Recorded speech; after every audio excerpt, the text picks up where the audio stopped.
Coucou une petite patate. Alors, Chronique de patate, épisode 8. Ouais, c'est ça, 8. Donc je vais vous parler de quelques jeux. Donc c'est un survol rapide de jeux que j'ai pratiqué. Là en l'occurrence qui m'ont été envoyés par différents éditeurs. Voilà, donc c'est bien aimable à eux. Donc je les ai essayés, je donne mon avis. Voilà, donc un avis très sévère, hein, pas du tout. Voilà, donc je vais commencer par Cheesy Chase. Donc c'est chez Oz Éditions.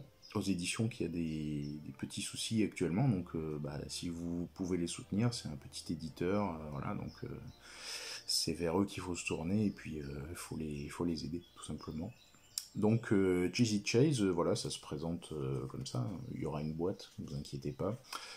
Ça va être en précommande chez l'éditeur. 59 cartes avec des chats, des fromages et donc des petites souris. Alors, Cheesy Chase, c'est un stop ou encore. C'est vraiment le stop ou encore hyper basique. On va piocher des petites tuiles comme ça et on va décider de s'arrêter et de récolter donc le fromage pour nourrir nos petites souris. C'est aussi bête que ça. S'il y a 3 tapettes, 3 pièges à souris ou 3 chats, en fait les cartes qu'on a tirées sont défaussées, on ne gagne rien. Si on s'arrête avant, ou s'il y a une carte avec 3 fromages dessus, on s'arrête et on récolte tout ce qu'on a réussi à tirer. Voilà, tout simplement. Ça va pas plus loin. C'est de 2 à 6 joueurs et c'est à partir de 5 ans, donc ça c'est assez intéressant. Moi j'en reçois pas beaucoup des jeux pour les tout petits, mais j'ai quand même des tout petits autour de moi, donc ça peut être sympa. Voilà. La version, il y a une version expert avec ces souris-là, en fait, chacune donne une petite capacité un peu intéressante, on va dire asymétrique, donc qui permet de jouer un petit peu différemment. Donc voilà, tout petit jeu, l'intérêt c'est qu'il est tout à fait transportable partout. Donc c'est très bien, et puis on en fait quelques parties, ça va très vite, et puis ça fait plaisir à tout le monde. Et c'est joliment illustré donc par Olivier Poteau, et le jeu est de Dominique Breton. Voilà. Donc vous savez tout sur Cheesy Chase, qui est une réédition d'un ancien jeu. Donc c'est chez Oz Éditions. Ça c'était Cheesy Chase. AEG, donc avec qui j'ai un partenariat, m'envoie régulièrement des jeux. Donc là en l'occurrence, entre autres choses, ils m'ont envoyé Dog Lover. Dog Lover, c'est comme Cat Lady, voilà, en attendant que vous êtes bien avancé. Tout simplement en fait c'est des amoureux des chiens, il y a un tableau de cartes, et il va falloir en fait, entre autres, aider les chiens à sortir du refuge, leur apprendre de nouveaux tours, évidemment les nourrir, parce qu'ils bouffent beaucoup ces bestiaux. Et donc voilà, donc on va essayer de se positionner, de récupérer les cartes les plus intéressantes dans le tableau, donc qui est commun. Et donc récupérer nos cartes, faire des tours aux chiens. Et puis voilà, c'est aussi simple que ça. Donc c'est un jeu de David Short. Il y a des petites évolutions dans les règles par rapport à Cat Lady. Donc Cat Lady, il est sorti il y a quelques années. Il y a eu déjà 2 extensions. Ouais, 2 extensions. Du coup, si vous connaissez, voilà, c'est la même chose avec des chats, tout bêtement. Mais là, en fait, il y a on va dire un niveau de complexité supplémentaire. Bon, c'est pas non plus...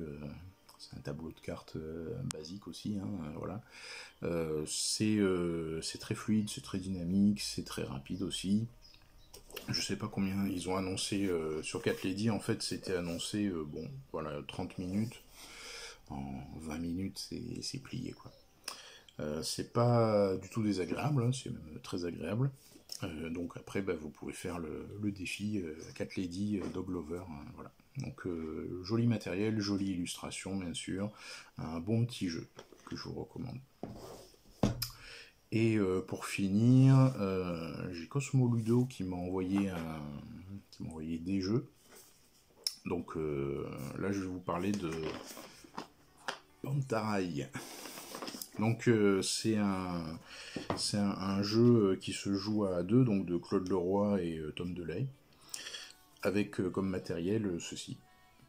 Il y en a un petit peu plus de chaque couleur, hein, bien sûr. Mais du coup, voilà, c'est un jeu à deux. Voilà, une partie dure 10 minutes. Comme quoi, on va en faire plusieurs à la suite. Hein. C'est à partir de 8 ans. Jeu abstrait, bien sûr. Cosmo Ludo ne fait que des jeux abstraits. Très beau matériel, très plaisant, avec des règles hyper simples. Voilà, il faut empiler des petites tuiles comme ça en bois de même valeur, etc. Enfin, c'est vraiment très simple, c'est un jeu abstrait vraiment très simple, mais voilà, très, très intéressant. Et du coup, on a envie d'y revenir, ce qui est pour moi un petit peu un gage de qualité. Voilà pour ces chroniques de patates numéro 8. Donc là, je vous présente que des petits jeux. Le format s'y prête un peu plus. Si vous avez des envies ou des questionnements par rapport à certains jeux, bah, n'hésitez pas à me le demander en commentaire ou sur les réseaux sociaux. Hein. Je suis un peu partout. Et donc voilà, donc si vous avez des envies que je vous explique des jeux ou que j'aille plus en détail, hein, tout simplement sur des jeux dont je vous ai parlé, n'hésitez pas à laisser des commentaires. Donc j'y répondrai le plus rapidement possible et puis je ferai tout mon possible pour vous satisfaire. Voilà, voilà, ben, ensuite likez, abonnez-vous, partagez, voilà, le Tipeee, les sous, le ruissellement, etc. Bon, vous commencez à connaître tout ça. Donc en attendant d'avoir de vos nouvelles, mes petites patates, je vous souhaite une bonne journée et puis portez-vous bien.